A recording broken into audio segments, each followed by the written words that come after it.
সবাইকে আজকে আমন্ত্রণ জানাচ্ছি আজকের লাইভ ক্লাসের জন্য। আমি লাইভ হয়েছি এক্সেস মেডিকেল স্কুল এই পেজ থেকে। যারা জয়েন করছো তারা দেখে বলো যে ঠিক মতো শোনা যাচ্ছে কিনা, সব কিছু দেখা যাচ্ছে কিনা এবং ক্লিয়ারলি কথা শোনা যাচ্ছে কিনা। আমি টপিক্সটা উপরে লিখে দিয়েছি, আমি জানি না উপরে টপিক্সটা এসছে কিনা। আমরা আজকে পড়বো হচ্ছে intercellular junctions and specialization of apical surfaces. ঠিক আছে, আরও কিছু ভিয়ার্স বাড়ুক, তারপরে হচ্ছে আমরা লেকচারটা শুরু করে দিব। যারা জয়েন করছো প্লিজ একটু কমেন্টস করে জানাও যে এটা স্পষ্ট দেখা যাচ্ছে কিনা আর ক্লিয়ারলি শুনতে পাচ্ছ কিনা। দুটোই আমাদের জন্য খুব ইম্পর্ট্যান্ট। হ্যাঁ ঠিক আছে, সবাই জয়েন করো।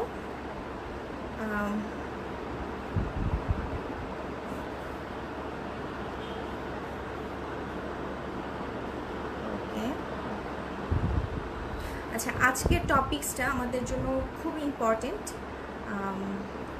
এই টপিকসগুলো আসলে আমরা একটু দেখা যায় যে আমরা একটু কম পড়ি, সেই জন্য আমাদের পরীক্ষার সময় যখন আসে তখন আমাদের জন্য একটু প্রবলেম হয়ে যায় এগুলো অ্যান্সার করা। আর এই কোশ্চেনগুলো তোমার স্যারদের কিন্তু খুবই ফেভারিট কোশ্চেন, হ্যাঁ, খুবই প্রিয় কিছু কোশ্চেন। এবং এখানে ছোট ছোট কিছু কোশ্চেন থাকে যেগুলো আমরা অহরহই আমরা জিজ্ঞেস করি, স্যারদেরকে জিজ্ঞেস করি, স্যাররা আমাদেরকে জিজ্ঞেস করে যে এটা বলো স্টুডেন্টদেরকে জিজ্ঞেস করে। সো এটা কিন্তু খুবই ইম্পর্ট্যান্ট একটা টপিকস। আমি শুরু করলেই তোমরা বুঝতে পারবে। ওকে, সাউন্ড ক্লিয়ার? আচ্ছা, সবাই শুনতে পাচ্ছ? তাহলে আমি ইয়েতে চলে যাচ্ছি। পরবর্তীতে যারা জয়েন করতে পারছো না তারা পরবর্তীতে রেকর্ডেড লাইভটা দেখে নিবে। ইন্টারসেলুলার জাংশন, দেখো হিস্টোলজির ক্ষেত্রে কিন্তু আমাদের প্রত্যেকটা ওয়ার্ড খুব ইম্পর্ট্যান্ট। হ্যাঁ, প্রত্যেকটা ওয়ার্ড খুব ইম্পর্ট্যান্ট। এক্ষেত্রে আমরা প্রত্যেকটা ওয়ার্ড ভেঙে ভেঙে পড়ব।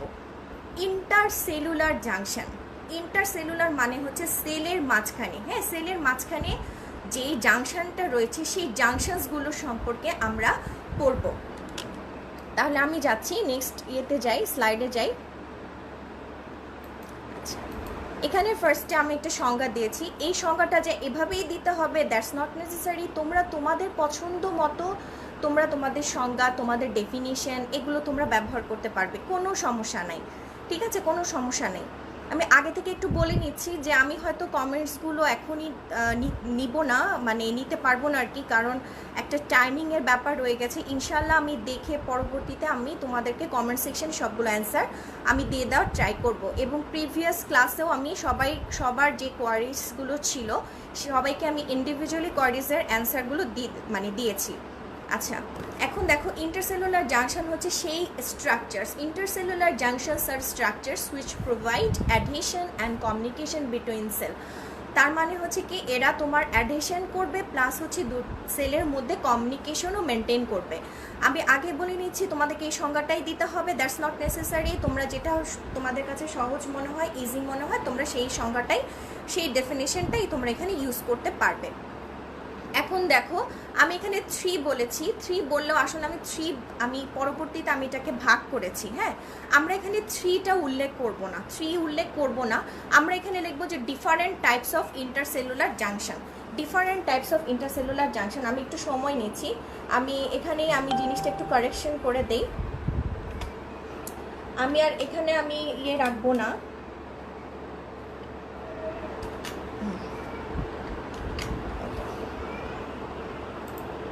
তাহলে আমি এখানে দেখো different types of intercellular junction. প্রথমে আমাদের যেটা আসবে সেটা হচ্ছে টাইট জাংশন। প্রথমেই আসবে হচ্ছে আমাদের টাইট জাংশন, দেন হচ্ছে অক্লুডিং জাংশন, আর তারপরে হচ্ছে আমাদের জনুলা অক্লুডেন্স। আচ্ছা, এটাকে আমরা অর দিয়েছি। আমি হয় টাইট জাংশন বলবো, অথবা আমি এটাকে অক্লুডিং জাংশন হিসেবে মেনশন করব, অথবা জনুল অক্লুডেন্স বলবো, যেটা আমার ইচ্ছা। তার পরবর্তী যে জাংশনটা সেটা হচ্ছে অ্যাডহারেন্ট জাংশন, যেটার নাম হচ্ছে জনুলা অ্যাডহারেন্স। তোমরা যদি মনে করো আমি এভাবে লিখবো না, আমি অ্যাডহারেন্ট জাংশন দিয়ে অবলিক দিয়ে জনুলা লিখে ফেলবো, জনুলা অ্যাডহারেন্স লিখবো, তোমরা তাও করতে পারবে। ঠিক আছে। তারপরে দাও অ্যাঙ্করিং জাংশন। অ্যাঙ্করিং জাংশনের মধ্যে আমাদের দুটো আছে, একটা হচ্ছে ডেসমোজোম, একটা হচ্ছে হেমি ডেসমোজোম। ডেসমোজোম আর হেমি ডেসমোজোম। তারপরে তো গ্যাপ জাংশন, এরপরেরটা হচ্ছে গ্যাপ জাংশন, এটাকে আমরা নেক্সাসও বলে থাকি। তাহলে আবার আসো, আমি টাইট জাংশন বলবো, না হলে অক্লোডিং জাংশন বলবো, না হলে জোন অক্লোডেন্স বলবো, যেটা আমার মন চায়, ঠিক আছে। তাহলে টাইট জাংশন, দেন হচ্ছে অ্যাডহারেন্ট জাংশন। অ্যাডহারেন্ট জাংশনের মধ্যে আমি জোনুলা অ্যাডহারেন্স ফেলেছি, অ্যাঙ্কারিং জাংশন, ডেসমোজোম, হেমিডেসমোজোম আর গ্যাপ জাংশন। কোনো কোনো বইয়ে অ্যাডহারেন্ট জাংশন আর অ্যাঙ্কারিং জাংশনটাকে একসাথে করে ফেলছে, একসাথে করে লিখেছে যে অ্যাডহারেন্ট জাংশন অর অ্যাঙ্করিং জাংশন দিয়ে তার আন্ডারে ফেলেছে জোনুলা অ্যাডহারেন্স, ডেসমোজোম অ্যান্ড হেমি ডেসমোজোমস, ঠিক আছে। এভাবেও তোমরা দিতে পারো, তবে আমাদের জ্যানকুইরাতে আলাদা আলাদা করে অ্যাডহারেন্ট জাংশনটাকে আলাদাভাবে মেনশন করেছে, অ্যাঙ্কারিং জাংশনটাকে আলাদাভাবে মেনশন করেছে। সো আমি সেভাবেই আমি দিয়েছি, কারণ আমি জ্যানকুইরাটাকে ফলো করেছি। ওকে, তারপরে স্লাইডে যাচ্ছি।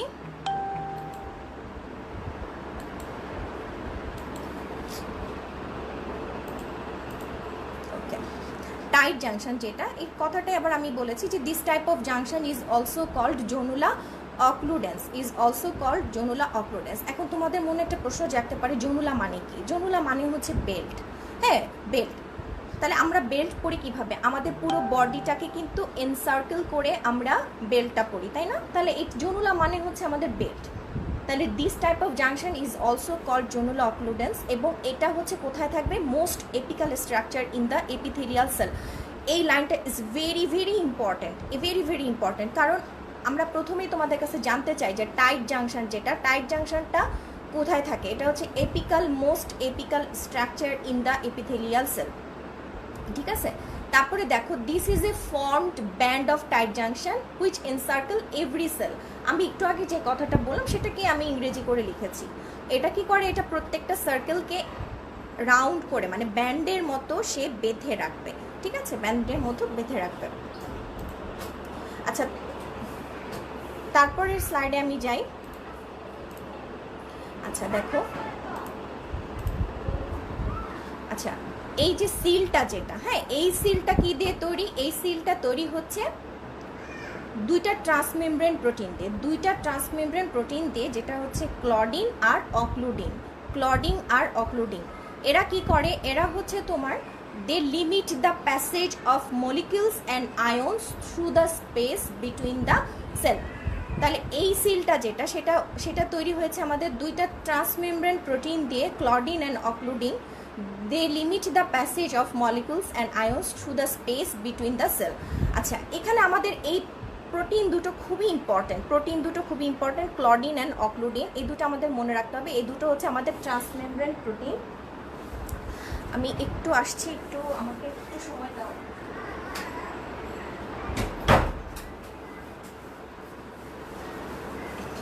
আসলে বাসা তো, বাচ্চা কাচ্চারা বসতে চায় না, ওরা দরজা নক করে বা ঢুকতে চায় রুমে, এটাই আর কি সমস্যা। আচ্ছা যাই হোক, তাহলে দেখো এরা কিন্তু, আমি এখানে যে পিকচারটা দেখিয়েছি দেখো, এটা একটা প্লাজমা মেমব্রেন, এটা একটা প্লাজমা মেমব্রেন। তা দুটো প্লাজমা মেমব্রেনকে আমি কি করেছি? সিল করেছি। কিভাবে সিল করেছি? প্রোটিন দিয়ে, ঠিক আছে, ট্রান্সমেমব্রেন প্রোটিন দিয়ে। একটা প্রোটিনের নাম হচ্ছে ক্লডিন, আর একটা প্রোটিনের নাম হচ্ছে অক্লুডিন। আর মাঝে মাঝে যে এই গ্যাপগুলো দেখতে পাচ্ছ, এই গ্যাপগুলোর নাম হচ্ছে ইন্টারসেলুলার স্পেস। এটার নাম হচ্ছে ইন্টারসেলুলার স্পেস। যেখানে টাইট জাংশন থাকবে সেখানে আমাদের ধরে নিতে হবে যে এখান দিয়ে যে মলিকুলস, যে আয়নগুলো পাস করবে, সেগুলো কিন্তু ফ্রিলি পাস করতে পারবে না, ঠিক আছে, ফ্রিলি পাস করতে পারবে না। এখন আসো, আমি যে জিনিসটা বলতে চাচ্ছি, ইভেন এরা তোমার ওয়াটারকেও আমাদের স্কিনের ভিতর দিয়ে ঢুকতে দেয় না, ওয়াটারকেও তারা প্রিভেন্ট করে। কারণটা দেখো, যদি এরকম হতো যে ওয়াটার যেখানে পড়ছে, স্কিনের যে জায়গায় যদি কোনো কারণে পানি পড়ে, তাহলে কি হতো? এটা যদি টাইট জাংশন না থাকতো, তাহলে ধূপ করে কি হতো? সেলের ভিতরে ঢুকে যেত, সেলের ভিতরে ঢুকে সেলগুলো সোয়েল হয়ে যেত।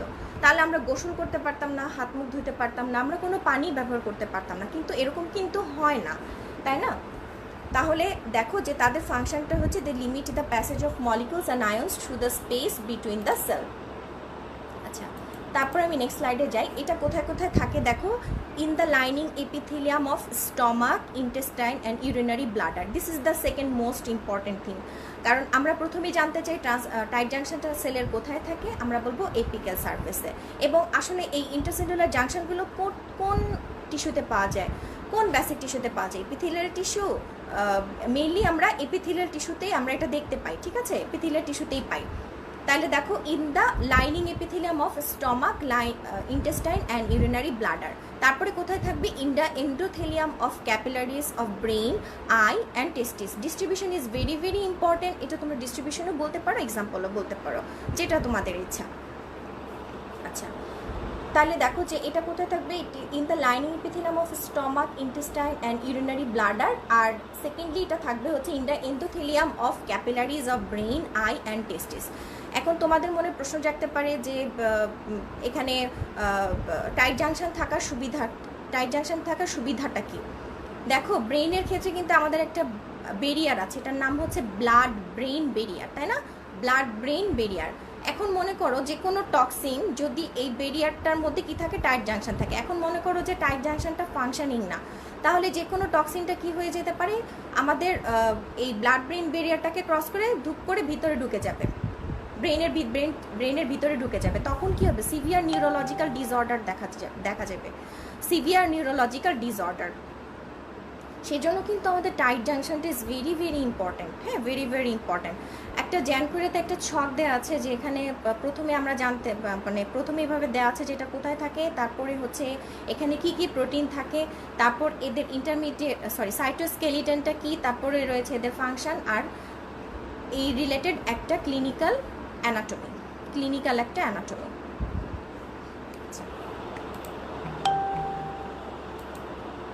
তারপর আমি চলে যাচ্ছি নেক্সট স্লাইডে। এরপরেরটা হচ্ছে, আচ্ছা এখানে আরেকটা কথা আমি একটু বলে নেই, এটা একটু অফ টপিক, এটা সবার মনে রাখতে হবে, দ্যাট ইজ নট নেসেসারি। হ্যাঁ, আমি যে বললাম যে they limit the passage of molecules and ions through the space between the cell. এটা কেন? দেখো, একটা সেলের এই জায়গাটা হচ্ছে এপিক্যাল পোর্শন, আর এই জায়গাটা নিচের যে জায়গাটা বেজালি, সেটা হচ্ছে আমাদের এই জায়গাটা, এটা হচ্ছে আমাদের বেজাল পোর্শন, ঠিক আছে? উপরেরটা হচ্ছে এপিক্যাল পোর্শন আর নিচেরটা হচ্ছে বেজাল পোর্শন। এখন মনে করো এখানে কিছু প্রোটিন রয়েছে আর বেজালি কিছু প্রোটিন রয়েছে। এই প্রোটিনগুলোর ফাংশন একরকম, এই প্রোটিনগুলোর এইখানে যে কিছু রিসেপ্টর প্রোটিন থাকে, এই রিসেপ্টর প্রোটিনগুলোর ফাংশনটা অন্যরকম। এখন মনে করো কোনো আয়ন যদি এদিক দিয়ে ঢুকে এদিক দিয়ে বের হয়ে যায়, হ্যাঁ, তাহলে কিন্তু সেলের ইন্টিগ্রিটিটা মেনটেন হবে না। সেই জন্য তারা কি করে? They limit the passage of molecule and ions through the space between the cell. এটা আমাদের সেলের এই ইন্টিগ্রিটি অর ফাংশনটা মেনটেন করার জন্য অনেক বেশি জরুরি।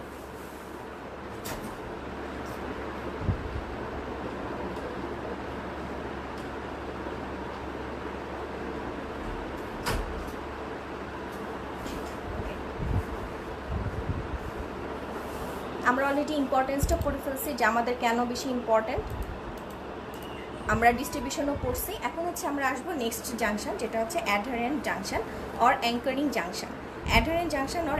জাংশন। এখন দেখো এটা কীরকম, it builds an encircling structure just below the tight junction called zonula adherens. তার মানে কি, এটা হচ্ছে টাইট জাংশনের ঠিক পরেই যেই জাংশনটা থাকে সেটাই হচ্ছে আমাদের জোনুলা অ্যাডহারেন্স, ঠিক আছে? এটা ঠিক টাইট জাংশনের পরেই থাকে। তাহলে this is made of possibly by the transmembrane glycoprotein, that is the cadherin. এখানে যে প্রোটিনটা, ট্রান্সমেমব্রেন যে প্রোটিনটা থাকে, সেটার নাম হচ্ছে ক্যাডহেরিন। এখানে আমি পিকচারটাতে দেখো, এখানে একটা ডিস্ক শেপ একটা স্ট্রাকচার, ঠিক আছে? একটা ডিস্ক শেপের এখানে একটা স্ট্রাকচার, এখানে একটা স্ট্রাকচার। এটা কিন্তু সেলটাকে একটা সার্কেল করে আছে, ঠিক আছে? আর এখানে যে কিছু বারের মতো যে কিছু স্ট্রাকচার ভিতরে দেখা যাচ্ছে, এগুলো হচ্ছে আমাদের ট্রান্সমেমব্রেন গ্লাইকোপ্রোটিন ক্যাডহেরিন। আসলে এর থেকে বেশি বড় করা পসিবল না পিকচারটা। তোমরা ইন্টারনেটে গিয়ে অ্যাডারেন্ট জাংশন দিলে এই ধরনের অনেক পিকচার তোমরা দেখতে পাবা, একদম সেম পিকচারই দেখতে পাবা। আচ্ছা, তাহলে এগুলো হচ্ছে আমাদের গ্লাইকোপ্রোটিন ক্যাডহেরিন, ঠিক আছে? আর এই যে গ্রিন কালারের যে জিনিসগুলো দেখতে পাচ্ছ, এগুলো হচ্ছে আমাদের একটিন ফাইলামেন্ট। এখন এখানে একটা ইন্টারেস্টিং ব্যাপার আছে। এখানে যে ক্যাডহেরিন প্রোটিনগুলো এরা কি করে, একটিন ফিলামেন্টের সাথে বাইন্ড করার আগে ওরা আরেকটা প্রোটিনের সাথে বাইন্ড করে, যেটার নাম হচ্ছে ক্যাটিনিন, এবং এরা যে ক্যাটিনিন প্রোটিনের সাথে বাইন্ড করে তারপরে ওরা একটিন ফিলামেন্টের সাথে গিয়ে অ্যাড হবে। তাহলে এই প্রক্রিয়াটা পুরোটাই ডিপেন্ড করে হচ্ছে ক্যালসিয়াম আয়নের কনসেন্ট্রেশনের উপর, ঠিক আছে, ক্যালসিয়াম আয়নের কনসেন্ট্রেশনের উপর। যদি আমাদের বডিতে ক্যালসিয়ামের কনসেন্ট্রেশনটা নর্মাল থাকে তাহলে ওরা সুন্দরভাবে ক্যাটিনিন প্রোটিনের সাথে বাইন্ড করে দেন একটিন ফিলামেন্টের সাথে অ্যাড হয়ে যায়, ঠিক আছে। তারপরে ওরা কি করে দেখো, ওরা কিন্তু একটা, আমরা যেরকম একটা স্ট্রাকচার দেখতে পাচ্ছি, এরা কিন্তু একটা ওয়েল্ডের মতো কাজ করছে, এটাকে বলে হচ্ছে স্পট ওয়েল্ডের মতো একটা স্ট্রাকচার এখানে দেখা যাচ্ছে। তো এই জন্য এরা যেহেতু ইন্টারমিডিয়েট ফিলামেন্টের সাথে গিয়ে আলটিমেটলি যে লাগে, হ্যাঁ আলটিমেটলি যে যা লাগে, সেই জন্য হচ্ছে তোমার এরা খুব স্ট্রং একটা অ্যাডহেসিভ হিসেবে কাজ করে। অ্যাডহেসিভ মানে কি, অ্যাডহেসিভ মানে হচ্ছে গ্লু। হ্যাঁ, আমরা যে কোনো গ্লু দিয়ে, যেমন মনে করো দুটো একটা পেপার আর একটা পেপারের সাথে লাগাই, কি দিয়ে লাগাই, যে কোনো গ্লু দিয়ে লাগাই, তাই না? তো ওরাও ঠিক এরকম একটা গ্লু হিসেবে কাজ করে, অ্যাডহেসিভ হিসেবে কাজ করে, ঠিক আছে। আচ্ছা আচ্ছা, এটা ডিস্ট্রিবিউশনটা কোথায়, এটা কোথায় থাকে, এটা বেসিক্যালি থাকে হচ্ছে এপিডার্মিসে থাকে আর কার্ডিয়াক মাসল সেলে থাকে, কার্ডিয়াক মাসল সেলে আর হচ্ছে এপিডার্মিসে। আচ্ছা, তারপর এটাই হচ্ছে আমাদের ডেসমোজোম অ্যান্ড ম্যাকুলা অ্যাডহারেন্স। ডেসমোজোম অথবা ম্যাকুলা অ্যাডহারেন্স এরা কিন্তু ডিস্ক লাইক একটা স্ট্রাকচার, বাট এরা কিন্তু কোনো বেল্ট তৈরি করে না। কেন আমি কথাটা বলছি, আমি পিকচারে তোমাদেরকে দেখাবো। কারণ এরা হচ্ছে একটা ডিস্কের মতো একটা স্ট্রাকচার, কিন্তু ওরা কিন্তু সেলকে এনসার্কেল করে থাকে না। যদি থাকতো তাহলে কিন্তু তার নাম হতো জনুলা। এখানে কিন্তু আমি জনুলা বলি নাই, আমি বলেছি মেকুলা অ্যাডহারেন্স। আমাদের যে সাইড নেমগুলো আছে এগুলো আমাদেরকে একটু মাথার মধ্যে রাখতে হবে। অনেক সময় এটা আমাদের হিসেবে আসে, তোমাদের এমসিকিউতেও কিন্তু আসে, ঠিক আছে। তাহলে they are match to the other desmosome of adjacent cell. এরা কি করে, তোমার আরেকটা সেলের যে নেইবারিং যে সেল থাকে সেই সেলের ডেসমোসোমের সাথেই যেই তারা ম্যাচ করবে। ওরা কিন্তু এই ডেসমোসোমগুলো কিন্তু খুব ক্লাস মেনটেন করে, ওরা খুব ক্লাসি, নিজেদের ক্লাস ছেড়ে ওরা বেরি হতে চায় না, ঠিক আছে। মানে ওরা যেরকম ঠিক ওদের মতো আরেকজনের সাথে গিয়ে ওরা ম্যাচ করবে। এবং এদের মধ্যে দুটো প্রোটিন থাকে, এই প্রোটিনটা অবশ্যই একটা ক্যাডহেরিন ফ্যামিলির প্রোটিন, যেটার নাম হচ্ছে ডেসমোগ্লেইন অ্যান্ড ডেসমোকোলিন। তোমাদের জন্য একটা খুব খুশি সংবাদ হচ্ছে যে যদি কারো ডেসমোকোলিন এই নামগুলো মনে না থাকে তাহলে তোমরা সরাসরি লিখে দিতে পারবে they contain protein from the cadherin family. এটা খুব খুশি সংবাদ। সো আমাদের কঠিন একটু কমে গেল। আচ্ছা, তারপরে স্লাইডে আমি যাচ্ছি, পরের স্লাইডে আমাদের পিকচারটা আছে। আচ্ছা, এই যে দেখছো, এখানে কিন্তু ওরা জাস্ট ডিশ শেপ একটা স্ট্রাকচার, সেল টেল মানে কাউকে তারা এনসার্কেল করে থাকেনি। এরাও কিন্তু মোটামুটি ক্যাডহেরিন ফ্যামিলি, একটার সাথে আরেকটা ডেসমোজোমের সাথে কি তারা ম্যাচ করেছে, এবং এরাও ইন্টারমিডিয়েট ফাইলামেন্টের সাথে যে অ্যাটাচ করবে, এখানে ইন্টারমিডিয়েট ফাইলামেন্টটা হচ্ছে কেরাটিন। তাহলে এই যে দেখো কতগুলো লেখা আছে, this proteins would be linked to intermediate filament inside the cell and it forms a strong adhesive bond in a network that gives mechanical strength to the tissue. এটা খুব ইম্পর্ট্যান্ট একটা কথা। ওরা যেভাবে একটা স্ট্রং একটা অ্যাডহেসিভ বন্ড তৈরি করলো, এটা আসলে কি করলো, এই যে স্ট্রং যে অ্যাডহেসিভ বন্ড যেটা, এটা কিন্তু প্রত্যেকটা টিস্যুকে একটা মেকানিক্যাল স্ট্রেংথ দিবে। যদি কোনো টিস্যু তোমার মনে করো যে স্ট্রেসফুল বা একটা স্ট্রেসের মধ্যে সারাক্ষণ থাকে, তাহলে সেই টিস্যুগুলোর কিন্তু মেকানিক্যাল স্ট্রেংথ থাকাটা খুবই জরুরি। এবং এটা কে দিচ্ছে, এটা সবটাই দিচ্ছে হচ্ছে আমাদের ডেসমোজোম। এটা কোথায় থাকে, এটা থাকে হচ্ছে স্কিনে এবং ইন্টেস্টাইনাল টিস্যুতে থাকে, এটা অলসো থাকে হচ্ছে আমাদের ইন্টারকেলেটেড ডিস্ক কোথায় থাকে, এটা থাকে হচ্ছে আমাদের কার্ডিয়াক মাসেলে। এটা একটা স্পেশালাইজড স্ট্রাকচার যেটা দিয়ে আমরা কার্ডিয়াক মাসেলটাকে অন্য দুটো মাসেল থেকে পৃথক করি। আমি তোমাদেরকে পড়াবো, এটা চিন্তার কোনোই কারণ নাই, ইনশাল্লাহ যদি বেঁচে থাকি তাহলে। এটা থাকে হচ্ছে it is also found in the intercalated disc. স্কিনে কেন থাকে, কারণ কি স্কিনটা তোমার প্রতিনিয়ত কি হচ্ছে, দেখো স্কিনটা হচ্ছে প্রতিনিয়ত আমাদের একটা এক্সপোজার হচ্ছে, দেখো সানে এক্সপোজার হচ্ছে, বা কেউ ঘষা লাগতেছে, এটার মধ্যে মনে করো মশা কামড় দিচ্ছে, পোকা কামড় দিচ্ছে, মানে সারাক্ষণ এটা কিন্তু একটা স্ট্রেসফুল কন্ডিশনের মধ্যে আছে। তো স্কিনের কিন্তু তোমার মেকানিক্যাল স্ট্রেংথ থাকাটা খুব জরুরি, তাই না? সেই জন্যই আমাদের স্কিন এবং ইন্টেস্টাইনাল টিস্যুতে এই জিনিসগুলো প্রেজেন্ট থাকে।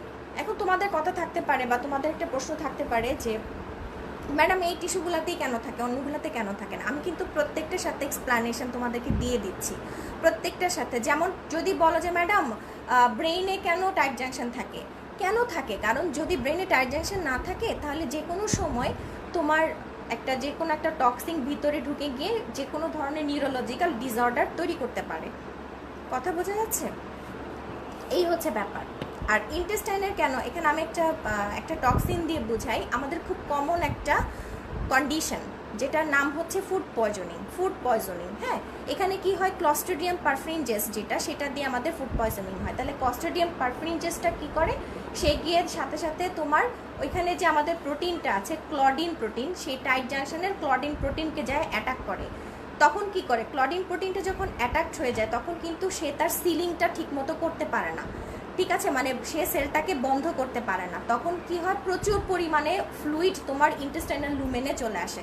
সেই জন্য মনে করো এত ডায়রিয়া হচ্ছে, ভমিটিং হচ্ছে, এবং আমরা খুব সহজে কিন্তু ডিহাইড্রেটেড হয়ে যাচ্ছি, ঠিক আছে? আচ্ছা, যারা যারা জয়েন করছো তারা দেখো, কোনো কোয়ারি থাকলে কমেন্ট সেকশনে জানিয়ে রেখো, আর আমি তারপরে দেখে তোমাদের অ্যান্সারটা দিয়ে দিব। আচ্ছা, এখানে হচ্ছে গ্যাপ জাংশন, এরপরের যে জাংশনটা হচ্ছে গ্যাপ জাংশন। আমি এখানে কিন্তু একটা সিরিয়াল মেনটেন করেছি। হ্যাঁ, তোমরা দেখতে পাচ্ছ যে আমি একটা সিরিয়াল মেনটেন করে তারপরে বর্ণনাগুলো দিয়েছি।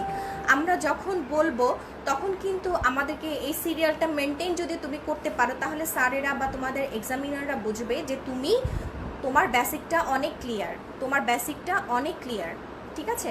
আর যদি আমরা একটার সাথে একটা উল্টোপাল্টা করে বলি, তোমার অ্যান্সারটা নিবে, কিন্তু তোমার এক্সামিনার ভাববে যে তুমি জাস্ট হ্যাফাজার্টলি মুখস্থ করে দেন তুমি এই কোশ্চেনটা ডেলিভারি দিচ্ছ, ঠিক আছে?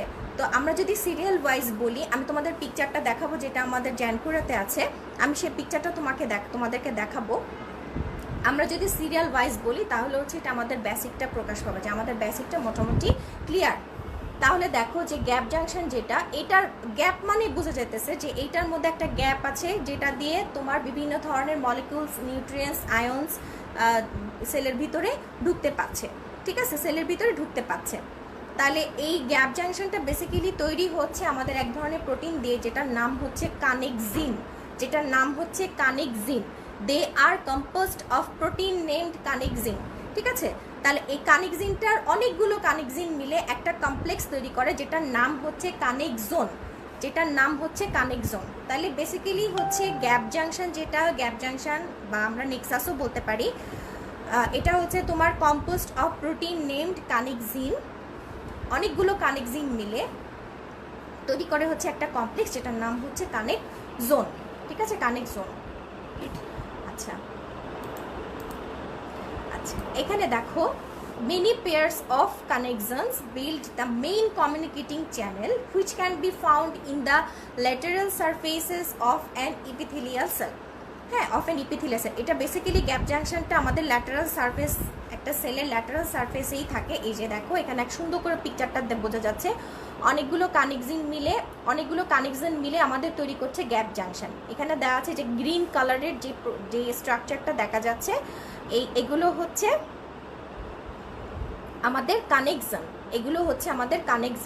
এগুলো হচ্ছে তোমার কি দিয়ে তৈরি, কানেক্সিন প্রোটিন দিয়ে তৈরি। এখন তোমাদের কাছে একটা প্রশ্ন থাকতে পারে, আমরা এগুলো কিভাবে মনে রাখবো, আমরা এগুলো কিভাবে মেমোরাইজ করব? এটা আসলে একটু তোমাদেরকে পড়তে হবে, একটু মুখস্থ করতে হবে, একটু মেমোরাইজ করে রাখতে হবে, কারণ এখানে তো বোঝানোর কিছু না, এগুলো তো নাম, এগুলো তো আমি দেই নাই, এগুলো যারা বিজ্ঞানীরা বহুত আগে তারা আবিষ্কার করেছে, তারা এগুলোর নামকরণ করেছে, এগুলো তো আমার দেওয়া নাম না। আমার দেওয়া নাম হলে তো আমি সহজ নাম দিতাম। হ্যাঁ, তো যাই হোক, এখন এগুলো হচ্ছে আমাদের যেহেতু একটু কঠিন, একটু অন্যরকম, আর এই জিনিসগুলো আমি মোটামুটি 75 থেকে 80% আমি নিশ্চিত যে এগুলো তোমরা এইটুকুন ডিটেলস পড়ো না, ঠিক আছে? কিন্তু পরবর্তীতে দেখা যায় কি, যখন একটা পোস্ট গ্র্যাজুয়েশনে আমি বলছি না এটা আন্ডার গ্র্যাজুয়েশনের জন্য খুব বেশি ইম্পর্ট্যান্ট, এটা না পারলে একেবারে ফেল হয়ে যাবে, না, এরকম হবে না। তোমরা যদি মোটামুটি প্রোটিনটা, ফাংশনটা, ডিস্ট্রিবিউশনটা বলতে পারো, that is more than enough just under গ্র্যাজুয়েশনের জন্য। কিন্তু আসলে এখানে তো অনেক অনেক স্টুডেন্টরা তোমরা ক্লাস করো যারা হচ্ছে পোস্ট গ্র্যাজুয়েশন পরীক্ষা দিবে, তো তাদের জন্য কিন্তু ওইটুকুন জিনিস, ওইটুকুন কথা কিন্তু ইনাফ অনেক সময় হয় না। হ্যাঁ, প্রশ্নটা যদি একটু ডিফিকাল্ট হয়ে যায়, প্রশ্নটা একটু অন্যরকম হয়ে যাবে। এবং যেহেতু আমরা হিস্টোলজিটা একটু কম করি, সেই জন্য দেখা যায় যে হিস্টোলজির প্রশ্নটা যদি একটু অন্যরকম হয়, আমাদের অ্যান্সার করতে আমাদের একটু ঝামেলা হয়। সেই জন্য কিছু করার নাই, এটা আমিও করছি, তোমরাও করবা, তোমাদের ফিউচার জেনারেশন সবাই আমরা এভাবেই পড়ে আসছি, এভাবেই করব, এভাবেই আমাদেরকে মনে রাখতে হবে। এত ফ্রাস্ট্রেশন হওয়ার বা ফ্রাস্ট্রেটেড হওয়ার কিছুই নাই। জিনিসগুলো খুবই সহজ যদি বুঝে বুঝে পড়ো, আর সব কিছু একটা চর্চার ব্যাপার। আর যদি মনে করো মাথায় রাখতে পারতেছি না, ভুলে যাচ্ছি, ভুলে যেতে দাও, ভুলে যেতে দাও। একটা হিউম্যান নেচারের খুব কমন জিনিস হচ্ছে আমি মনে রাখবো, আবার ভুলে যাব, দেন আমি আবার পড়বো, আবার ভুলে যাব। সব জিনিস যদি মাথায় মনে রাখতে চাও তাহলে কিন্তু দুদিন পর মানে পাগল হয়ে যাবা, ঠিক আছে? তখন কিন্তু আর নর্মাল মানুষের মতো থাকবা না, কারণ আমাদের নর্মাল মানুষের ফেনোমেনাই হচ্ছে যে আমরা পড়বো, আমরা ভুলবো, পড়বো, ভুলবো। This is the normal phenomena. আচ্ছা, যাই হোক, তাহলে এখানে আমরা কি পাচ্ছি? অনেকগুলো কানেকশন প্রোটিন দিয়ে তৈরি হচ্ছে আমাদের গ্যাপ জাংশন। এখানে এটা হচ্ছে মেইন কমিউনিকেটিং চ্যানেল। এই দিক দিয়ে আমাদের আয়ন, নিউট্রিয়েন্টস, অনেক মলিকিউলস এখান থেকে এক্সচেঞ্জ করে খুব ইজিলি। এখানে ডিস্ট্রিবিউশনটা আমি বলেছি যে এটা হার্টে থাকে আর হচ্ছে আমাদের ভিসেরাল মাসেলে থাকে, সেই জন্য কিন্তু এদের মধ্যে একটা রিদমিক কন্ট্রাকশন হয়, রিদমিক কন্ট্রাকশন হয়, যেটাকে আমরা বলি সিনসাইশিয়াম, সিনসাইশিয়াম, ঠিক আছে? In heart and visceral muscle gap junction help to produce rhythmic contractions. এখানে একটা মজার কথা আমি উল্লেখ করেছি, অনেক সময় কথাটা কিন্তু পরীক্ষায় আসে। Gap junction between oocyte and granulosa cell is important for oocyte maturation. আমি দুটো স্টার দিয়ে রেখেছি, এটা একটা এক্সাম্পল। যখন হচ্ছে তোমার উসাইডটা ম্যাচুরেশন প্রক্রিয়াটা শুরু হয় এবং এখানে প্রচুর পরিমাণে ফলিকুলার সেল ডেভেলপ করে, তখন কিন্তু যে ম্যাচিওর উসাইড তার কিন্তু গ্র্যানুলোসা সেলের সাথে একটা কমিউনিকেশন করার দরকার পড়ে। সেখানে কোন কমিউনিকেশনটা থাকে? গ্যাপ জাংশন থাকে, এবং এটা কিন্তু উসাইড ম্যাচুরেশনের জন্য অনেক হেল্পফুল। এখানে আরও কিছু মলিকুলার কথাবার্তা আছে, সেগুলোতে তো আমি যাবই না, কারণ এগুলো আমার নিজেরই মনে থাকে না, সুতরাং ওগুলোতে আমরা যাবই না। আচ্ছা, তারপরে হচ্ছে হেমিডেজমোজোম। হেমিডেজমোজোম আসলে তেমন খুব একটা ইম্পর্টেন্ট কোনো মানে ইয়ে না, তারপর আমাদেরকে জানতে হবে, পড়তে হবে। এখানে দেখো, হেমিডেজমোজোম মানে কি? ডেজমোজোমের অর্ধেক, তার মানে জাস্ট একটা ডিস্ক থাকবে, এবং এটার ফাংশন হচ্ছে কি, এটা তোমার আন্ডারলাইন যে বেজাল লেমিনা থাকে, সেই বেজাল লেমিনার সাথে টিস্যুটাকে, এপিথেলিয়াল সেলটাকে কানেক্ট করে রাখবে, এটাই তার ফাংশন। এখানে যে প্রোটিনটা থাকে সেটার নাম হচ্ছে ইন্টিগ্রিন। ইন্টিগ্রিন, এখানে যে প্রোটিনটা থাকে সেটার নাম হচ্ছে ইন্টিগ্রিন।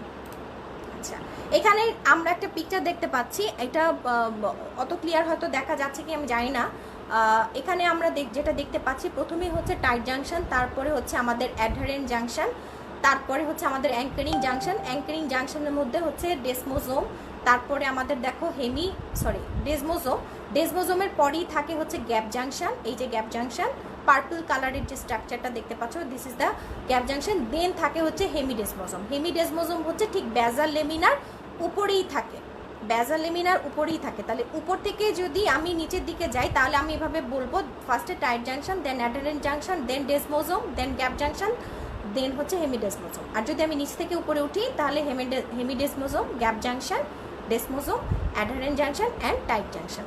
ওকে, আচ্ছা, এই গেল হচ্ছে আমাদের ইন্টারসেলুলার জাংশন। তারপরে হচ্ছে cell surface modification. Cell surface modification, এখানে আমি আগে বলে নিচ্ছি, জ্যানকুরাতে ফ্লাজেলা দেওয়া নাই, কিন্তু এখানে ফ্লাজেলাটা অ্যাড করতে হবে, ঠিক আছে? সেল সারফেস মডিফিকেশন অথবা specialization of apical surface, specialization of apical surface. আচ্ছা, আমি একটু ইয়েগুলো দেখে নিই। আমি জানি না আজকে ক্লাসটা তোমরা বুঝতে পারতেছো কিনা, আমার কাছে মনে হচ্ছে যে এটা হয়তো একটু টাফ, একটু ক্লামজি তোমাদের কাছে লাগতে পারে। আসলে এটা মজার কোনো প্যালেটেবল কোনো ইয়ে না, হয়তো অনেকেই জাস্ট শো করে রাখতেছে, হয়তো পরবর্তীতে রেকর্ডেড লাইভটা দেখে নিও। এখনই দেখে শেষ করতে হবে দ্যাটস নট নেসেসারি, পরবর্তীতে অবশ্যই রেকর্ডেড লাইভটা দেখবা, কারণ যখন পরীক্ষার হলে এই ধরনের কোশ্চেনগুলো আসবে আর না পারলে তখন খারাপ লাগবে যে ম্যাডাম আমাদেরকে বলছিল আমরা ক্লাসটা করি নাই বা আমরা ক্লাসটা দেখি নাই, ঠিক আছে? তাহলে সেল সারফেস মডিফিকেশনের মধ্যে প্রথমেই থাকবে হচ্ছে মাইক্রোভিলাই, দেন হচ্ছে স্টেরোসিলিয়া, থাকবে হচ্ছে সিলিয়া, দেন হচ্ছে ফ্লাজেলা। তাহলে এই চারটা হচ্ছে আমাদের সেল সারফেস মডিফিকেশন। তাহলে ফার্স্টে আমরা মাইক্রোভিলাই নিয়ে পড়ি। এরা হচ্ছে তোমার thin finger like cytoplasmic projection of the apical surface of many epithelial cell. এটা কীরকম থাকবে? ফিঙ্গার লাইক কিছু সাইটোপ্লাজমিক প্রজেকশন থাকবে।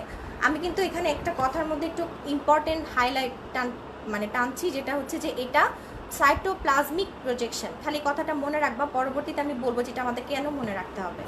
এটা হচ্ছে আমাদের সাইটোপ্লাজমিক প্রজেকশন, যেটার মেইন ফাংশন হচ্ছে অ্যাবজর্পশন করা অথবা অ্যাবজর্পটিভ সারফেস এরিয়া বাড়ানো। একটা অ্যাভারেজ মাইক্রোভিলাস, যেটার তোমার হাইট হচ্ছে 1 মাইক্রোমিটার আর ওয়াইড হচ্ছে তোমার 0.1 মাইক্রোমিটার। ঠিক আছে, আমাদের একটু লেংথটা একটু মনে রাখতে হবে, কারণ পরবর্তীতে আমরা কিছু জিনিসের সাথে আমরা এটাকে করব, কম্প্যারিজন করব, সেই জন্য আমাদের তখন একটু লাগবে। It increases the total surface area of 20 to 30 fold। আর এটার মধ্যে মেইনলি কি থাকে? মেইনলি থাকে হচ্ছে 18 ফিলামেন্ট। আচ্ছা, আমরা একটু স্ট্রাকচারটা দেখি। This is the structure of microvilli. এটা জ্যানপুরা থেকে হুবহু তুলে নেওয়া। তাহলে দেখো, আমি মিলিয়ে আমি তোমাদেরকে দেখিয়ে দিচ্ছি যে আমরা মাইক্রোভিলার স্ট্রাকচারটা কীভাবে পড়বো।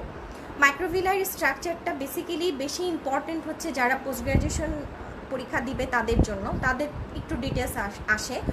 আর যারা হচ্ছে আমাদের কি বলে আন্ডার গ্র্যাজুয়েট স্টুডেন্ট যারা আছো, তারা যদি একটু কাটসাট করে পড়ো অসুবিধা নেই, তোমাদের জন্য ওই মাইক্রোভিলাইটা সাইটোপ্লাজমিক প্রজেকশন, এদের ডায়ামিটারটা, এদের কোডটা যে একটিন ফাইলামেন্ট দিয়ে তৈরি, আর এদের ডিস্ট্রিবিউশন, এগুলো মনে রাখলেই অনেক তোমাদের জন্য, তোমাদের লেভেল অনুযায়ী ঠিক আছে। তারপর অনেক আমার স্টুডেন্টরা আছে যাদের হয়তো অনেক কোয়ারিজ থাকে, অনেক ইচ্ছে থাকে যে আর একটু বললে আর একটু ভালো লাগতো, তাদের জন্য হচ্ছে এটা হচ্ছে যে দেখো, microvilli are covered in plasma membrane. এই যে দেখো, এটা লাল কালারের যে স্ট্রাকচারটা, একটা রেডিশ কালারের স্ট্রাকচারটা দেখতে পাচ্ছ, এটা হচ্ছে আমাদের প্লাজমা মেমব্রেন। ঠিক আছে, এটা হচ্ছে আমাদের plasma membrane which encloses the cytoplasm and microfilament। এই যে দেখো, এগুলো কিন্তু মাইক্রোফিলামেন্ট। এই যে দড়ির মতো যে জিনিসগুলো দেখতে পাচ্ছ, দড়ির মতো গ্রিন কালারের যে দড়ির মতো, এগুলো সবই হচ্ছে আমাদের মাইক্রোফিলামেন্ট। এগুলো সবই আমাদের মাইক্রোফিলামেন্ট। ঠিক আছে, আর ভিতরে যে ব্লুইশ কালারের যে এরিয়াটা দেখা যাচ্ছে, এটা পুরোটাই সাইটোপ্লাজম। ঠিক আছে, তাহলে মাইক্রোভিলাই কি? covered by plasma membrane and which encloses cytoplasm and actin filament। আমার কথাটা মিললো আমার ছবির সাথে? তারপরে দেখো, these are cellular extension, there are little or no cellular organelles present in the microvilli। এটা খুবই ইম্পর্ট্যান্ট একটা কথা। এখানে ইম্পর্টেন্টটা কি দেখো, যে এগুলো হচ্ছে কিন্তু সেলুলার এক্সটেনশন। হ্যাঁ, এগুলো হচ্ছে সেলুলার এক্সটেনশন। সো যেহেতু এটা সেলুলার এক্সটেনশন, সেই জন্য এখানে হচ্ছে খুব অল্প পরিমাণে থাকতেও পারে। আর বেসিক্যালি আসলে এখানের ভিতরে কোনো সেলুলার অর্গানেলিস থাকে না। আমি জানি যে তোমরা অর্গানেলিস কাকে বলে তোমরা অলরেডি জানো। তো আমি আগে বলেছি, আমাদেরকে একটা কথা একটু মনে রাখতে হবে, সেটা হচ্ছে যে এটা হচ্ছে আমাদের সাইটোপ্লাজমিক এক্সটেনশন। ঠিক আছে, তাহলে আমি কথাগুলো কিন্তু ছবির বর্ণনার সাথে মিলিয়ে বলছি যে microvilli covered by plasma membrane which encloses the cytoplasm and the microfilament. These are the cellular extensions, so there are no cellular organelles present in the microvilli। তারপরে দেখো, the microvillus has, এরপরে কথাগুলো একটু critical. Each microvilli has a dense bundle of cross-linked actin filaments। এখানে যে maximum যে microfilament, এর মধ্যে ম্যাক্সিমামই হচ্ছে আমাদের actin filament which serve as its structural core। এই কথাটা আমি আগেই বলে নিয়েছি যে এটা হচ্ছে আমাদের মাইক্রোভিলাইয়ের স্ট্রাকচারাল কোর কোনটা? 18 ফিলামেন্ট। ঠিক আছে, 20 to 30 tightly bundled actin filaments are cross-linked by building protein fibrin and myelin to form the core of the microvilli। কথাটা আমি বুঝিয়ে বলছি। এখানে দেখো, লম্বা দড়ির মতো, আমি জানি না আমার কার্সারটা দেখা যাচ্ছে কিনা, এখানে লম্বা যে দড়ির মতো, এগুলো হচ্ছে আমাদের ফাইলামেন্ট। ঠিক আছে, এগুলো হচ্ছে আমাদের একটিন ফিলামেন্টের মধ্যে দেখো ব্লুইশ কালারের, এই যে ব্লু কালারের, হ্যাঁ এখানে দেখো ব্লু কালারের, এই যে এগুলো ঠিক আছে, এই যে ব্লু কালারের, আর এগুলো যে গ্রিন কালারের যেগুলো দেখা যাচ্ছে এগুলো হচ্ছে আমাদের একটিন ফিলামেন্ট। তাহলে একটিন ফিলামেন্টগুলো কিন্তু একটার সাথে আরেকটা ক্রস লিঙ্ক করে আছে। এই যে ব্লু কালারের যে স্ট্রাকচার, এগুলোর নাম হচ্ছে ক্রস লিঙ্কিং প্রোটিন ফিমব্রিন আর ভাইলিন। যাদের মনে থাকবে তারা নামটা মনে রাখবে, আর যাদের মনে থাকবে না তারা নামটা মনে রাখার কোনো দরকার নেই, ঠিক আছে। আচ্ছা, ডিস্ট্রিবিউশনটা কোথায়? ডিস্ট্রিবিউশন থাকে হচ্ছে এরা lining epithelial cell of the small intestine, আর থাকে হচ্ছে proximal convoluted tubules of the kidney. Small ইন্টেস্টাইনের লাইনিং এপিথেলিয়ামে থাকবে, আর kidney lining epithelium proximal convoluted টিউবিউলের। এদের ফাংশন হচ্ছে কি কি? অ্যাবজর্পশন ইন দ্য ইন্টেস্টাইন, এছাড়া সিক্রেশন অ্যান্ড সেলুলার অ্যাডহেশন, এগুলোতেও কিন্তু সে কাজ করে। আচ্ছা, এরপরে একটা কথা হচ্ছে কোনটা স্ট্রাইটেড বর্ডার, কোনটা ব্রাশ বর্ডার। আমরা অহরহ এই কথাটা বলি যে কোনটা স্ট্রাইটেড বর্ডার, কোনটা ব্রাশ বর্ডার।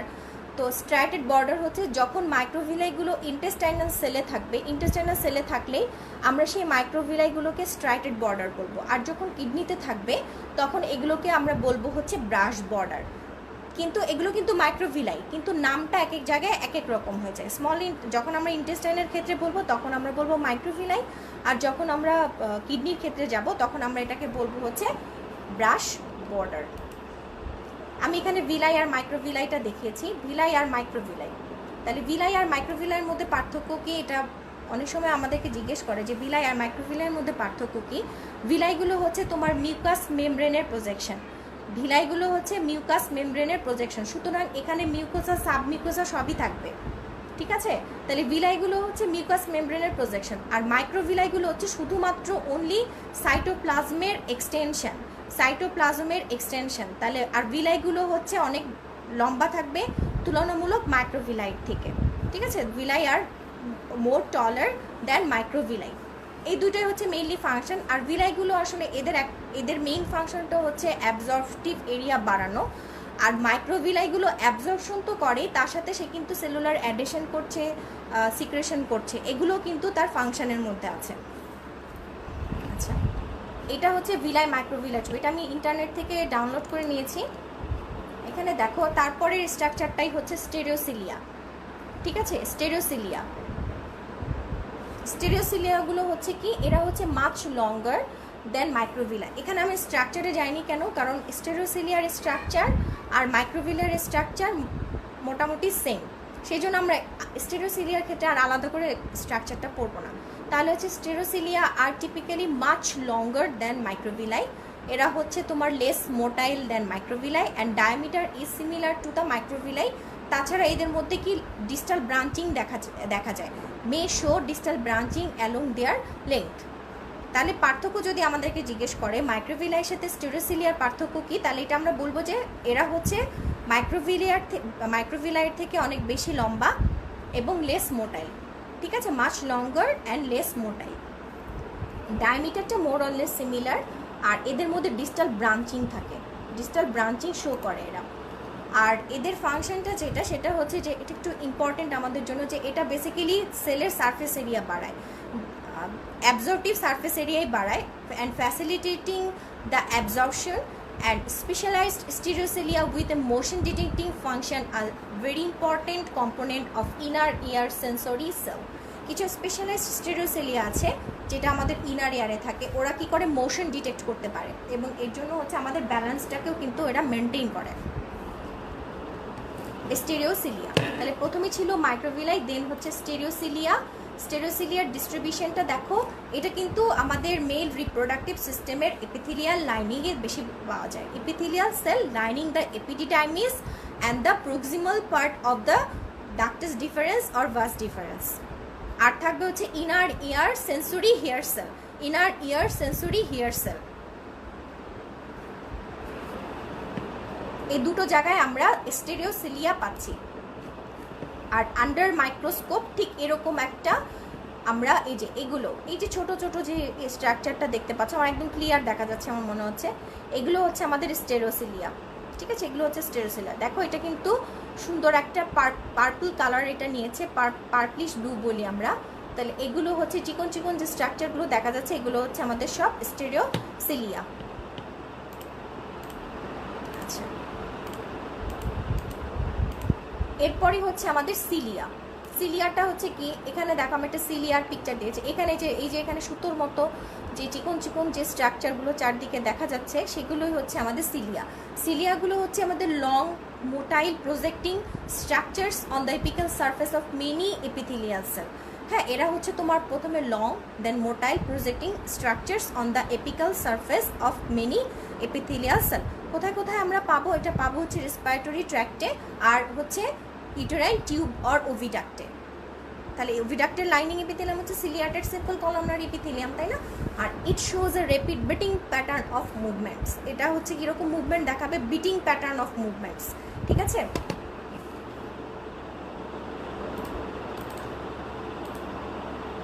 টিপিক্যালি সিলিয়ার ডায়ামিটারটা হচ্ছে 5 to 10 micrometer long and 0.2 micrometer in diameter, মানে মাইক্রোভিলাইয়ের ডাবল। দেখো, আর এখানে আমি স্ট্রাকচারটা যেটা দেখাচ্ছি সেটা হচ্ছে যে আমার এটা হচ্ছে একটু পোস্ট গ্র্যাজুয়েশনের জন্য আমাদের বেশি ইম্পর্ট্যান্ট, আন্ডার গ্র্যাজুয়েশনের জন্য এটা এত বেশি ইম্পর্ট্যান্ট না। তারপরে যদি কেউ পড়ে মনে রাখতে পারো খুবই ভালো কথা। এখানে হচ্ছে আমাদের বেসিক্যালি কীরকমভাবে থাকে, প্রত্যেকটা সিলিয়ার কোরে, হ্যাঁ প্রত্যেকটা সিলিয়ার কোরে থাকে হচ্ছে, এটা বেসিক্যালি পুরোটাই মাইক্রোটিউবিউল দিয়ে তৈরি, মাইক্রোটিউবিউল দিয়ে তৈরি, কিন্তু মাইক্রোটিউবিউলের যে অর্গানাইজেশনটা এটা একটু ডিফারেন্ট। সেন্টারে আমরা দুইটা মাইক্রোটিউবিউল পাবো সেন্টারে, আর এর চারিদিকে কয়টা থাকবে? 9টা থাকবে মাইক্রোটিউবিউল ডাবলেটস। এটাকে আমরা বলি মাইক্রোটিউবিউল ডাবলেটস। কেন? কারণ দেখো দুটো দুটো করে আছে, দুটো দুটো করে আছে। আমরা যদি গুনি 1 2 3 4 5 6 7 8 9, তাহলে 9টা আছে মাইক্রোটিউবিউল ডাবলেটস, ঠিক আছে? সেই জন্য আমরা লিখি হচ্ছে 9+2 অ্যাসেম্বলি অফ মাইক্রোটিউবিউল। এবং এরা যে এরকম করে সাজানো থাকে 9+2 অর্গানাইজেশনে যেহেতু এভাবে সাজানো থাকে, এইটাকে আমরা বলি হচ্ছে এক্সোনেম। এক্সোনেম। তাহলে a cilium has a core structure consisting of 9 peripheral microtubule doublets arrayed around 2 central microtubules. This 9+2 assembly of microtubules is called an exonem. ঠিক আছে, exonem. R the exonem is continuous with a basal body. তাহলে এইটা যে এক্সোনেম, সেই এক্সোনেমটা নিচের দিকে মানে ব্যাজালি, সে একটা ব্যাজাল বডির সাথে কন্টিনিউশন থাকে, ঠিক আছে, কন্টিনিউয়াস থাকে। তাহলে এই ব্যাজাল বডিটা তোমার ওদের যে একটু আগে যে স্ট্রাকচারটা পড়লাম এক্সোনেম, সেম স্ট্রাকচার, বাট ওরা কি হয়ে যায়? মাইক্রোটিউবিউলার ট্রিপলেট থাকে। আগে আমরা কি পড়েছি? মাইক্রোটিউবিউলার ডাবলেট থাকবে, কিন্তু ব্যাজাল বডিতে মাইক্রোটিউবিউলার ট্রিপলেট থাকে। আমাদের ব্যাজাল বডির স্ট্রাকচারটা এত বেশি ইম্পর্ট্যান্ট না, কিন্তু আমাদের জানতে হবে যে ওইখানের যে সেন্ট্রিওল সেখানকার স্ট্রাকচার আর এখানকার স্ট্রাকচারটা সেম কিনা, একটু ডিফারেন্ট আছে, ঠিক আছে? তখন এটার অ্যাপিয়ারেন্সটা কীরকম দেখা? Pin wheel like arrangement, pin wheel like arrangement. এটাকে পিন হুইল মানে হচ্ছে কাগজের চরকা, কাগজের চরকা, হ্যাঁ। তাহলে এটা হচ্ছে পিন হুইল লাইক একটা অ্যারেঞ্জমেন্ট দেখা যাচ্ছে। এর পরের কোশ্চেনটা হচ্ছে যে সিলিয়াতে বিটিং মুভমেন্টটা কিভাবে হয়? সিলিয়াতে বিটিং মুভমেন্টটা কিভাবে হবে? এই কোশ্চেনটা একটু হার্ড, একটু কঠিন। যদি না বুঝো তাহলে তো ভয়ঙ্কর কঠিন হয়ে যাবে। আমি একটু ইজি করে বুঝিয়ে দেওয়ার চেষ্টা করি। আমি জানি না তোমাদের মানে কতটুকুন তোমাদের বোধগম্য হবে, তবে এটা আমি পড়ায় দেওয়ার পরে নিজেদেরকে আরেকটু ঝালাই করে নিতে হবে, নাহলে কিন্তু একদম মনে থাকবে না। এখানে দেখো আমরা যে এক্সোনেম পড়ছি, এক্সোনেম কোনটা? এক্সোনেম হচ্ছে যে মাঝখানে যে আমার দুইটা সেন্ট্রিওল থাকে, তাকে ঘিরে থাকে 9টা মাইক্রোটিউবিউল ডাবলেটস, ঠিক আছে? এটাকে আমরা ধরবো, নিচে দেখো, এটাকে আমরা ধরবো হচ্ছে এ টিউবিউল, আর এটাকে আমরা ধরবো হচ্ছে বি টিউবিউল। এ টিউবিউল আর বি টিউবিউল। তাহলে এ টিউবিউলের দেখো দুইটা হাত আছে, এগুলাকে আমরা বলি হচ্ছে ডাইনিং। দুইটা হাত আছে, একটা বাইরের দিকে একটা ভিতরের দিকে। এখন মনে করো যখন সিলিয়াটা মুভমেন্ট করবে, সিলিয়ার মুভমেন্টটাকে আমরা বিটিং মুভমেন্ট বলি। টু অ্যান্ড ফ্রোথ মুভমেন্ট মানে একটা চাবুকের মতো, অনেকে হুইপিং মুভমেন্টও বলে। চাবুক দিয়ে যখন মারে, কিভাবে চাবুক দিয়ে মারাটা কোথায় দেখা যায়? বাংলা সিনেমাতে, তাই না? চাবুক দিয়ে প্রথমে মারতেছে, তারপর আবার চাবুকটা উঠায় নিচ্ছে, আবার মারতেছে, ঠিক আছে? তাহলে এই মুভমেন্টটাকে বলা হয় সিলিয়ারি মুভমেন্ট। তাহলে সিলিয়ার স্ট্রাকচারে আমরা পেয়েছি হচ্ছে এক্সোনেম। এক্সোনেমের আকারটা যখন পরিবর্তন হবে তখনই সিলিয়ারি বিটিং মুভমেন্টটা হবে। আকারটা কিভাবে পরিবর্তন হয়, মাইক্রোটিউবিউল ডাবলেটসের মধ্যে একটা থাকে হচ্ছে এ টিউবিউল, আরেকটা থাকে হচ্ছে বি টিউবিউল। এ টিউবিউলের দুইটা হাত থাকে, একটা হচ্ছে আউটার আর্ম ডাইনিং, আরটা থাকবে হচ্ছে ইনার আর্ম ডাইনিং। তো যখন একটা বিটিং মুভমেন্ট হবে তখন কি করবে, মুভমেন্ট মানে কি, যখন তোমাকে আমি বলবো তুমি এখান থেকে ওইখানে যাও, তোমার শারীরিক একটা পরিশ্রম হবে, তাই না? তখন কি হবে, এই টিউবিউলটা বাঁচার জন্য ও কি করবে, ওর নেইবারিং যে টিউবিউল আছে বি টিউবিউল তাকে যে ধরতে যাবে, কারণ ওর আর্ম দিয়ে ও কাকে ধরতে পারবে, বি টিউবিউলকে ধরতে পারবে। তো ও ওর বি টিউবিউলকে ধরবে, এ হচ্ছে ওর নেইবারিং বি টিউবিউলকে ধরবে, ও হচ্ছে ওর নেইবারিং বি টিউবিউলকে ধরবে। এভাবে যখন সে একটার সাথে আরেকটা, যখন এ টিউবিউলটা যখন আরেকটা বি টিউবিউলের সাথে যখন অ্যাড হবে তখন কি হবে, জাস্ট একটা হালকা একটা স্লাইডিং মুভমেন্ট হবে, হালকা একটা স্লাইডিং মুভমেন্ট হবে।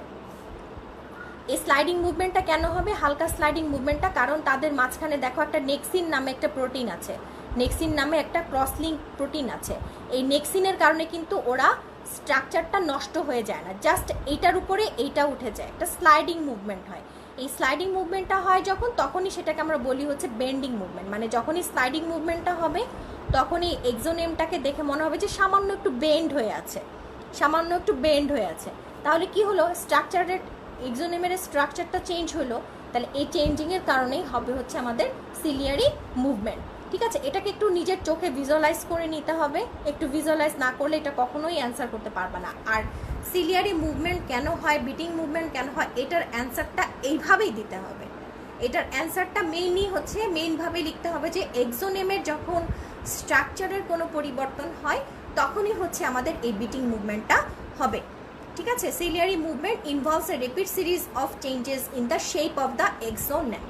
Along the length of each doublet, a series of paired arms with exonemal dining is bound to microtubule A, with each pair extended towards the microtubule B of the next doublet. তার মানে কি, A টিউবিউলটা B টিউবিউলের দিকে move করবে।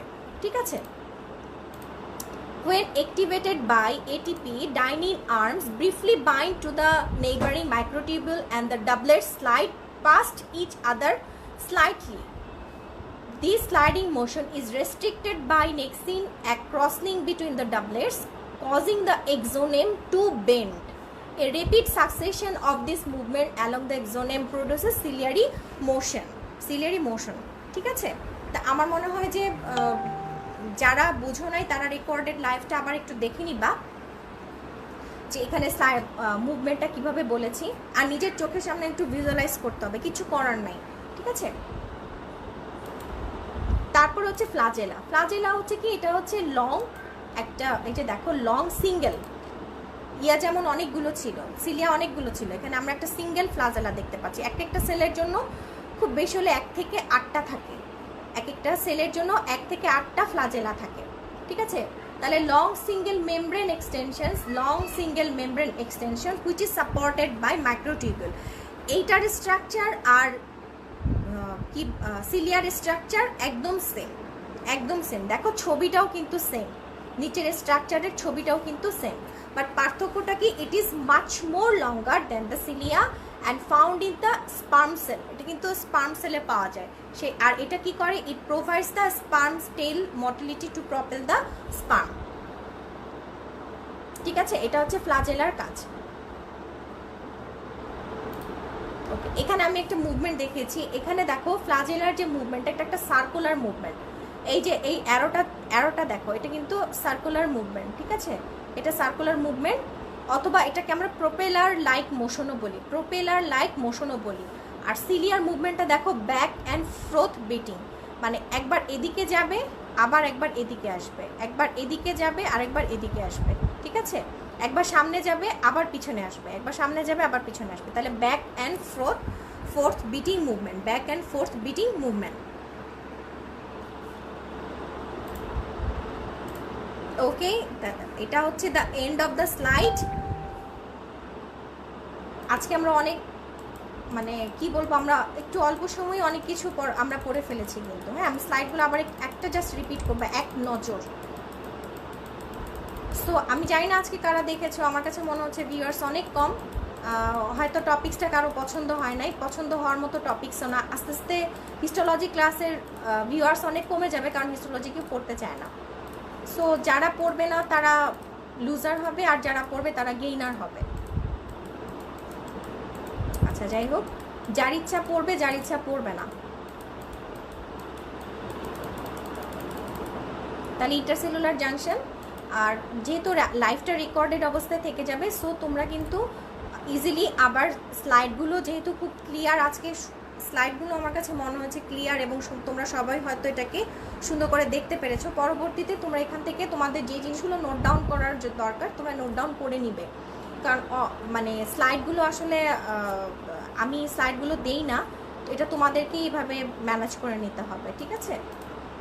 আর স্লাইডগুলো প্রতি ইয়ারে renew করি, প্রতি ইয়ারে নতুন কিছু ইনফরমেশন যদি অ্যাড হয়ে থাকে তাহলে আমি সেই জিনিসগুলো এখানে রিনিউ করার চেষ্টা করি, সেই জন্য স্লাইডগুলো আসলে একরকম থাকে না। আচ্ছা, তাহলে আমরা ইন্টারসেলুলার জাংশন পড়েছি। আমরা যে পিকচারগুলো আমি দিয়েছি এটা তোমরা নেটে যদি এই অ্যাডারেন্ট জাংশন, টাইট জাংশন লিখে সার্চ দাও তাহলে এই একদম সেম পিকচারগুলো পাবে।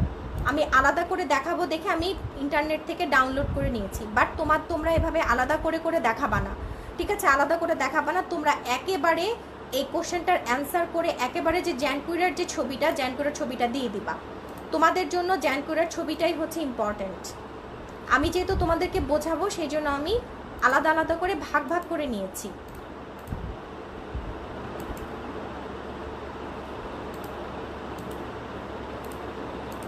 এই যে এই পিকচারটা তোমাদের লাগবে, ঠিক আছে? এই পিকচারটা তোমরা দিবা। আর এগুলো হচ্ছে আমাদের cell surface modification, cilia stereocilia, sorry microvilli, stereocilia, cilia and flagella.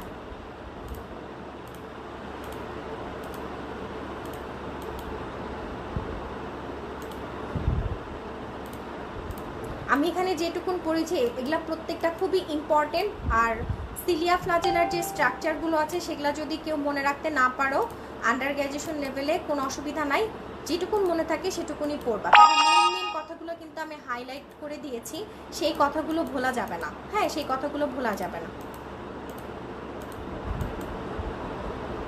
যেমন সিলিয়ার স্ট্রাকচারটা খুব বেশি মনে না থাকলে এতটুকুন লিখো, তাও হবে। আন্ডার গ্র্যাজুয়েশনের জন্য এতটুকুন অনেক ইম্পর্টেন্ট, মানে এতটুকুনি যে মনে রাখতে পারবে সেই অনেক কিছু পারে, এটাই আমাদেরকে ধরে নিতে হবে।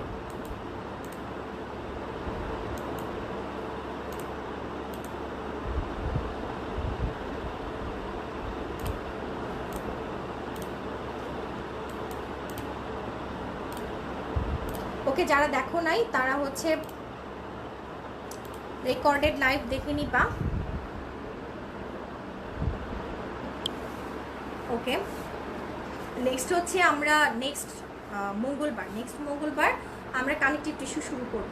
তো আজকে যারা ক্লাসে প্রেজেন্ট থাকো না বা যারা ক্লাসটা ফলো করো না তারা রেকর্ডেড লাইভটা দেখে নিবা, বিকজ এটা কিন্তু অনেক ইনফরমেশন দেওয়া একটা ক্লাস। কারণ এখানে কতটুকুন আমাদের এখন লাগবে, কতটুকুন আমরা পরবর্তীতে পড়বো, এখানে সব কিছু আমি মেনশন করে দিয়েছি, আমি চেষ্টা করেছি মেনশন করে দেওয়ার। আর এখন যেটা হচ্ছে যে হিস্টোলজি কোনো মজার সাবজেক্ট না, এটা আমি আগেও বলেছি, এটা মজা পাওয়ার মতো কোনো কিছুই নাই। সো মজা লাগবেও না, কিন্তু আমাদেরকে পড়তে হবে, এটা জাস্ট লাইক আ মেডিসিন। আমাদের একটা ছোট্ট জিনিস দিয়ে আমি শেষ করব, সেটা হচ্ছে যে যখন আমরা এটা আমি আমার এক্সপিরিয়েন্স থেকে বলতেছি, আমি সবার এক্সপিরিয়েন্সের কথা আমি বলবো না। যখন আমি আমার পোস্ট গ্র্যাজুয়েশন পরীক্ষা আমি দিতে গিয়েছি তখন আমি সবচেয়ে সাফার করেছি হচ্ছে এমব্রায়োলজি এবং হিস্টোলজি নিয়ে, বিকজ আমরা স্টুডেন্ট লাইফে হয়তো এই দুটো পোর্শনে একটু কম পড়ি। তাও এমব্রায়োলজিটা দেখা যায় পরীক্ষার আগে স্যার ম্যাডামরা জোর করে ধরে পড়ায়, কিন্তু হিস্টোলজিটার ক্ষেত্রে দেখা যায় যে আমাদের যে ডেফিসিয়েন্সিটা থেকে যায় সেটা কিন্তু ডেফিসিয়েন্সি থেকেই যায়। সো আমি আমার এক্সপিরিয়েন্স থেকে বলছি যে আমি দুইটা জিনিস নিয়ে খুব সাফার করেছি, কারণ আমরা গ্রস অনেক ভালো পারতাম, গ্রসটা আমরা অনেক ভালো পারি, কিন্তু আটকে যাচ্ছি হচ্ছে হিস্টোলজিতে, আটকে যাচ্ছি হচ্ছে এমব্রায়োলজিতে। তো আমাদের যেখানে উইকনেস সেই জিনিসগুলো আমাদেরকে কাটাতে হবে, এবং এটার সময়টা কিন্তু বেসটা কিন্তু আমাদের এখন থেকেই, ঠিক আছে? তো যাই হোক, সবাই যারা জয়েন করেছো, যারা ক্লাস দেখেছো তাদের সবাইকে অনেক থ্যাঙ্কস। অলরেডি স্লাইডে দেখিয়েছি, থ্যাঙ্কস দিয়েছি। তো নেক্সট আমরা মঙ্গলবারে এখন থেকে হয়তো ক্লাসটা 7:15টার সময় আমি শুরু করব। 7:15 PM থেকে শুরু করব নেক্সট স্যাটারডেতে আর নেক্সট টুইসডেতে 7:15 থেকে ক্লাসটা শুরু হবে। সো নেক্সট ক্লাসে আমরা পড়াবো হচ্ছে কানেক্টিভ টিস্যু। কানেক্টিভ টিস্যু তো অনেক ইম্পর্টেন্ট এবং এটা একটু বড়, হ্যাঁ একটু বড়। সো আমরা কানেক্টিভ টিস্যুটা খুব ইম্পর্টেন্ট, এটা আমরা সবাই ক্লাসটা করার চেষ্টা করব। সো নেক্সট ক্লাসে ইনশাল্লাহ সবার সাথে দেখা হবে, যদি ততদিন বেঁচে থাকি ইনশাল্লাহ সবার সাথে দেখা হবে। সেই পর্যন্ত সবাই ভালো থাকবে, সুস্থ থাকবে এবং নিজের সেফটিটা নিজেকেই মেনটেন করতে হবে। আর ঘরে থাকতে হবে, অযথা বাইরে যাওয়া চলাফেরা করা যাবে না। আর যদি কোনো প্রয়োজনে বাইরে যেতে হয় তাহলে মাস্ক ইউজ করতে হবে, স্যানিটাইজার রাখতে হবে, মাস্ক ইউজ করতে হবে। খুব ভালো হয় যদি একটা ফেস শিল্ড এরকম পাওয়া যায়, ফেস শিল্ডগুলো পরে যদি তোমরা বাইরে বের হয় এটা আরও অনেক বেশি আমাদেরকে প্রোটেকশন দেবে। নিজের সেফটিটা নিজেকে মেনটেন করতে হবে, ঠিক আছে? তাহলে আমি ক্লাসটা শেষ করছি, সবাইকে অনেক অনেক ধন্যবাদ।